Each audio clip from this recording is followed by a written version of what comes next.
Good day, everybody, and welcome. Today we are going to cover the installation process as well as the update process for the new ARC Audio DNA DSP software user interface.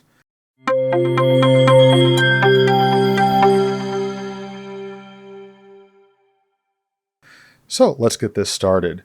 First thing, if you haven't installed it before and it's new, you're going to want to go to arcaudio.com and you're going to find the support button up here at the top. Locate software and manuals.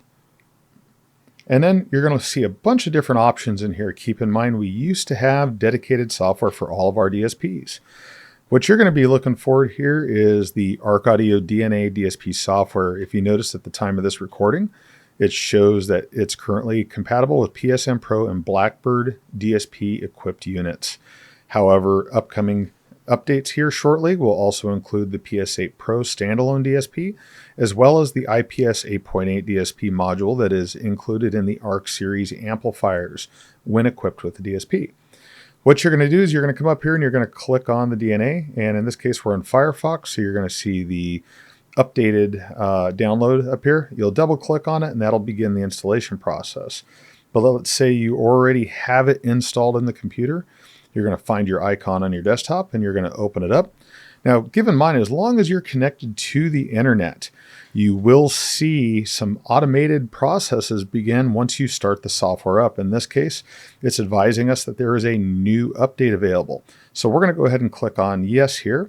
And this will take a few seconds depending on your computer speed. So we're going to go ahead and click on I agree. And we're going to click on install. Now keep in mind, you may, depending on your security settings, have a pop-up coming up from your Windows equipped computer asking for permission. Make sure you click yes, and then go ahead and click launch. It's that easy. In this case here, we're updating to the pre-release version of the software coming up. So keep your eyes out on a couple screens. You may or may not see some new things.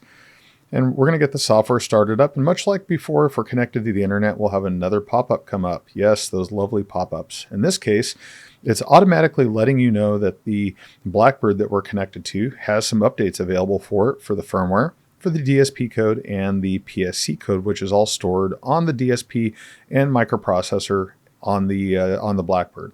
So we're going to click on yes, and we're going to go ahead and click yes again. Now, this shouldn't take very long. Depending on your computer speed, it may take up to about a minute. And you will also realize that through this process that your processor may mute everything, turn off and turn back on, and power cycle a couple times, as this is normal for going between certain updates here. Not a big deal. Once the unit powers back up, you'll actually get an indicator here.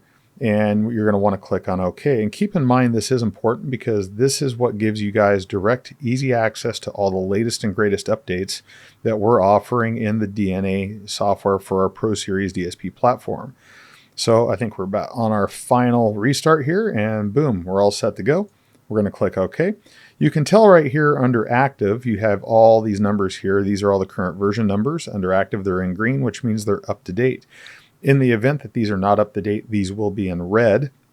It'll show you what the latest is based upon what is on the cloud, as well as what was installed during the actual installation of the software.